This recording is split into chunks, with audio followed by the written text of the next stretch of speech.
What's up, everyone? It's finally happening. Chapter 121 is out, and I'm gonna apologize in advance if this review sounds a bit chaotic, but I was just so hyped and I had to record this as soon as possible. But yeah, I'm just gonna get right into it. The name of the chapter is Sarina Tendoji.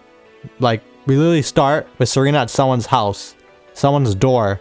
She's looking at a doorbell. She's stood in this place time and time again whenever she's having a hard time. Her house is still there, exactly at the address she remembers. If she rings the bell, I'm sure a mother will come out. But wait, Ai is dead. Which mother could she possibly be talking about?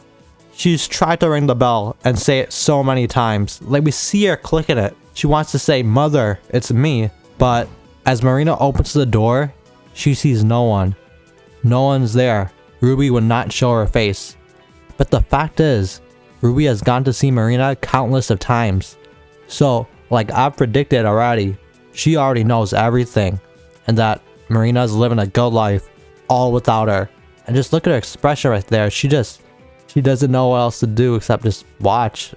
And here we have the Crow Girl. She's back again.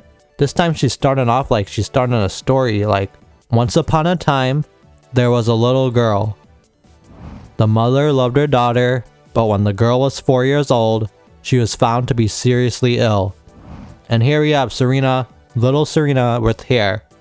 I almost didn't recognize her at first, to be honest, but Marina's heart broke when she learned that her daughter's chances of living for another 10 years were less than 10%. I mean, I think it's fair to say any parent would be broken if they learned something like this about their child. So I can't really fault her for being sad, but there's more on that coming up.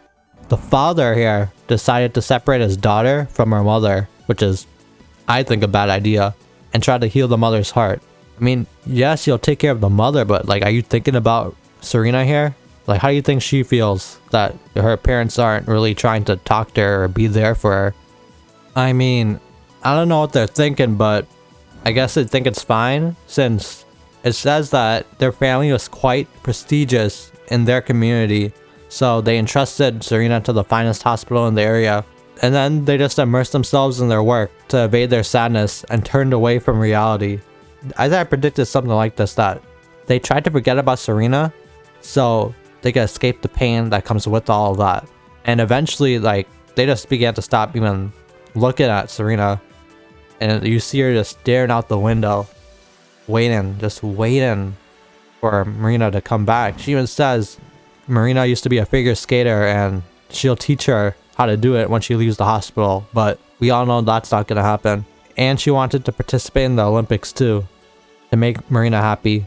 It's crazy how much she really looked up to her mother, and this is what she was left with. But eventually, Sarina's condition got worse and worse, and she started having chronic headaches and nausea. Like, we literally see her getting sick and sicker.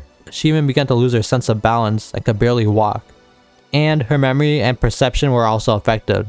It seems all that she really had to support her was Ai, and all Sarina could do was just sit there every day and watch Ai. And as Sarina's symptoms approached the terminal stage, Marina never saw her again. She literally left her, ditched her, abandoned her, every word you could think of in the dictionary, and all because she just couldn't bear to see her daughter in pain. But instead, all she was doing was causing Sarina even more pain. Arguably even worse pain, knowing her mother basically abandoned her. And still, Sarina kept waiting for her. I mean, I feel like at this time she should have known, but at least she kept believing Marina loved her. Fortunately for her, someone else came into her life. Another doctor we all know, Goro.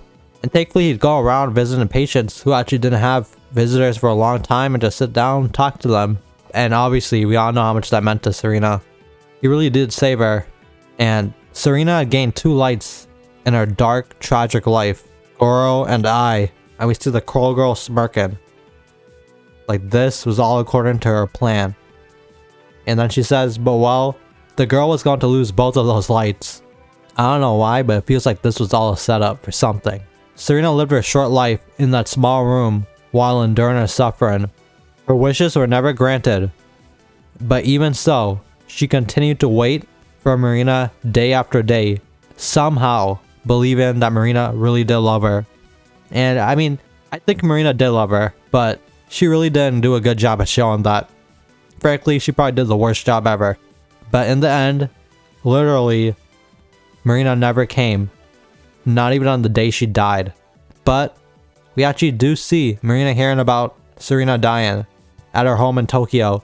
She looks a bit sad, and even the crow girl wonders what she was thinking. And she asks, like, what did she, who kept running away from her daughter, mean to that girl? I feel like at this point, Marina already knows that she messed up. So, in order to cope with that, I guess, she had some more children soon after Sarina died. A new daughter and a son. And now, they're all living together, happily ever after. The end. And when the crow girl ends the story, we literally see Ruby finding out that Marina had other children. And she's like dumbstruck. I mean, she's shocked. Look at her face right there. This is actually the first time she ever saw Marina smile like that. And she's crying because she finally figured it out. Marina never loved her. She wanted Marina to love her, but we find out that she actually wished for I to be a substitute for Marina. And she feels a bit guilty for forcing such a dirty wish on her. But still, even without trying, I was a way better mother than Marina ever was to Sarina. And now here's the part I think all of us have been waiting for. Ruby finally begins to break down. She screams, what is she really? Everyone who gets involved with her will be unhappy, and she only feels like she brings misfortune to Marina, I, and the doctor. She screams, dear God, why did you make someone like her born again? And you know who's standing right there and she's having a meltdown? It's Aqua. Listening, looking down on her. Like, just look at this imagery. Like, I don't even know what his expression is. But knowing him, he probably predicted all of this. It would still be interesting if he didn't. Like, I really want to see his reaction to learning that it's actually Sarina. Both of them are really in a dark place right now. And I think if they both know that Sarina is Ruby and Aqua is Goro, it would bring them closer together. And I think it would kind of take at least Ruby out of this dark spot, because she would know that Goro is at least still there with her. She didn't lose everything just yet. She still has Goro. And Aqua, he still has Sarina. But I don't know if he'll see it that way yet, but I really think this is going to help Ruby. And the reason I say this is because in the flash forward interviews, one of them takes place during this movie arc while this is filming, and it's with Ruby. And at the end of the interview, we see her happily like looking at Aqua. So I think they get back together as siblings by the end of this arc. And as for Marina, I'm gonna ask this to all of you. Can any of you defend her at this point? Is she the worst mother in anime, manga?